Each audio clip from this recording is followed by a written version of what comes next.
அனைவருக்கும் வணக்கம். வாங்க சப்பானிய மொழியில் பேசலாம். சப்பானிய மொழியில் உள்ள தினசரி உரையாடல தமிழ்ல எப்படி சொல்றதுன்னு பார்க்கலாம். பகுதி 3. 日常会話、 அப்படின்னா தினசரி உரையாடல். 名前、お名前、 அப்படின்னா பெயர்.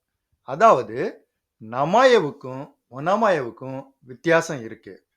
நமாய வயதுல சின்னவங்ககிட்ட பயன்படுத்துவோம். ஒன்னமாய வயதில் மூத்தவர்கள் மற்றும் உயர் பதவியில் உள்ளவங்கள்ட்ட பயன்படுத்துவோம். 何ですか அப்படின்னா என்ன?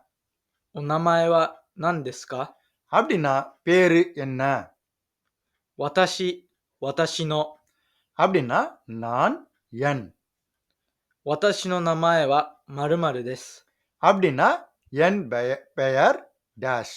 அதாவது உதாரணத்துக்கு வத்தாஷினோ நமாயவா தாஸ் தெஸ் அப்படி அதை தமிழ்ல என் பெயர் தாஸ் அப்படின்னு சொல்லுவோம். இந்த வீடியோ உங்களுக்கு பயனுள்ளதா இருந்தா லைக் பண்ணுங்க, சப்ஸ்கிரைப் பண்ணுங்க, ஷேர் பண்ணுங்க. நன்றி.